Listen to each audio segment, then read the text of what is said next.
မြန်မာမုံလေးတွေလွမ်းနေတဲ့သူတွေအတွက်ကျွန်တော်ဒီနေ့မုံလက်ကောက်ကလေးအိမ်မှာကြော်စားပြလို့မုံလက်ကောက်ကြော်တဲ့နီးလေးကိုကျွန်တော်ပြန်ပြီးတော့မျှဝေပေးခြင်းပါတယ်ကြော်ရတာလည်းအရန်ကိုလွယ်ကူရွှင်ပြီးမုံသားလေးကချိုချိုအီလေးနဲ့စားလို့လည်းအရန်ကောင်းပါတယ်အရင်ဆုံးကျွန်တော်တို့မုံအနှစ်ဆက်ဖို့ရအတွက်ကောင်းချင်းမုံကိုစံချိန်ခွက်နဲ့3ခွက်အထိထည့်ပါမယ်ပြီးရင်တော့ကျွန်တော်တို့စံမုံကိုတော့စံချိန်ခွက်ရဲ့တစ်ဝက်လောက်ထည့်ပေးလိုက်ပါမယ်ပြီးရင်တော့စားအနှဲငယ်ရဲ့ဘေကင်ဆိုဒါကိုလက်ဖက်ရည်စုံရဲ့တစ်ဝက်လောက်ကိုထည့်ပြီးတော့အလုံးနှက်ဆက်သွားအောင်လို့မှွေပေးလိုက်ပါမယ်ပြီးရင်တော့ကျွန်တော်တို့ရေအေးကိုမသုံးမဲ့နဲ့ရေနွေးနွေးလေးကိုနည်းနည်းချင်းစီလောင်းထည့်ပြီးတော့မုံနှစ်ဖြစ်လာတဲ့အထိကိုလက်ကလေးနဲ့သိရှိလက်ရှိလေးနယ်ပေးရပါမယ်ဒီနေရာမှာကျွန်တော်ကလက်အိတ်နဲ့နယ်လို့အဆင်မပြေလို့လက်လေးကိုတခြားလေးတန့်စင်စွာစီကြောပြီးတော့လက်လေးနဲ့ပဲနယ်ထားပါတယ်မုံနယ်တဲ့အခါမှာလည်းကျွန်တော်တို့လက်ကလေးနဲ့ဒီလိုမျိုးဖိပြီးတော့နယ်ပေးရပါမယ်ဒါမှသာလျှင်ကျွန်တော်တို့မုံသားအီလေးနဲ့စားလို့အရန်ကောင်းမှာဖြစ်ပါတယ်ပြီးရင်တော့ကျွန်တော်တို့မုံကို10မိနစ်လောက်နှက်ထားပေးလိုက်ပါမုံနှက်ထားတဲ့အချိန်မှာကျွန်တော်တို့ထညက်ရည်ကြိုပေးပါမယ်ထညက်ရည်ကြိုဖို့အတွက်ရေလေးအတင်းတင်းလောက်ကိုလောင်းထည့်ပြီးတော့ထညက်ရည်ကိုမပြည့်မကျဲအနေထားလောက်ထိရောက်တဲ့အထိကိုကျွန်တော်တို့ကြိုပေးရပါမယ်မုံလက်ကောက်ကြော်ကကျွန်တော်တို့ထညက်ရည်ပြည့်လေးနဲ့မှပို့ပြီးတော့စားလို့ကောင်းပါတယ်ထညက်ရည်ကဒီလိုမျိုးပြည့်လာပြီဆိုရင်တော့ရပါပြီပြီးရင်တော့ကျွန်တော်တို့ဇကာလေးထဲမှာ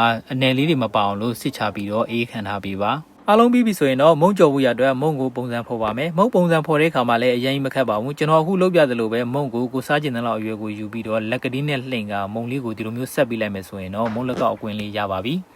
ပြီးရင်တော့ကျွန်တော်တို့မုံကြော်ဖို့ရအတွက်ဒဲဝဲထဲမှာစီလေးတင်းတင်းလောက်ထည့်ပေးလိုက်ပါမယ်စီခန့်နွေးနွေးလေးအနေထားလောက်မှာပဲမုံလေးတွေကိုထည့်ပြီးတော့ကြော်ပေးပါမယ်စီပူပူနဲ့မီးပြင်းပြင်းနဲ့ကြော်လိုက်မယ်ဆိုရင်တော့ကျွန်တော်တို့ဒီမုံကစီပေါက်တာပဲဖြစ်တတ်ပါတယ်မုံလက်ကောက်ကြော်တဲ့အခါမှာလည်းကျွန်တော်တို့မီးအားပြင်းပြင်းနဲ့လည်းကြော်ပေးကြမလို့ပါဘူးမီးအားကိုအလဲလဲလောက်လေးထားပြီးတော့ဒီလိုမျိုးတူလေးနဲ့အပေါ်အောင်လေးလန်ပြီးတော့ကြော်ပေးမယ်ဆိုရင်တော့မုံလေးကအကျက်လဲညီပြီးတော့ကျွန်တော်တို့အပေါ်ကကျွတ်ကျွတ်လေးနဲ့မုံရဲ့အတွင်းသားလေးကလည်းအီလေးဖြစ်ပြီးတော့စားလို့လည်းအရန်ကောင်းမှာဖြစ်ပါတယ်မုံသားလေးကိုခက်မမလေးစားကျင်နေဆိုရင်တော့ဆံမုံလေးပို့ထည့်ပြီးတော့ကြော်ပေးလို့လည်းရပါတယ်မုံလက်ကောက်ကဒီလိုမျိုးအပေါ်ရန်ကခက်တင်းတင်းလေးဖြစ်ပြီးတော့အယောင်လေးပြောင်းလာပြီဆိုရင်တော့မုံလေးတွေကကျက်နေပါပြီပြီးရင်တော့ကျွန်တော်တို့10ယူကအေးခန္ဓာပြီးတော့စိတ်ကြိုက်သုံးဆောင်နိုင်ပါပြီမြန်မာမုံလေးတွေလွမ်းနေတဲ့သူတွေအတွက်ဘယ်ရက်ဘယ်ဒေသမှာပဲရောက်မုံလက်ကောက်လေးကိုအလွမ်းပြေလှုပ်ရှားလို့ရအောင်လို့ကျွန်တော်ပြန်ပြီးတော့မျှဝေပေးရခြင်းဖြစ်ပါတယ်မုံလို့တဲ့နီးတွေကလည်းတောင်းနဲ့မတူကြသလိုဒေသလည်းကွဲပြားပါတယ်ဒီမုံလို့တဲ့နီးလေးကလည်းအရန်ကိုလွယ်ကူရွှင်ပြီးစားလို့ရန်ကောင်းလို့ကျွန်တော်ပြန်ပြီးတော့မျှဝေပေးရခြင်းဖြစ်ပါတယ်ကျွန်တော်ရဲ့ဗီဒီယိုလေးကိုလည်းအဆုံးထိကြည့်ပေးလို့အားလုံးကိုကျေးဇူးတင်ပါတယ်ကျွန်တော်နဲ့အတူနောက်ဗီဒီယိုသစ်တွေမှာပြန်ဆုံပါမယ်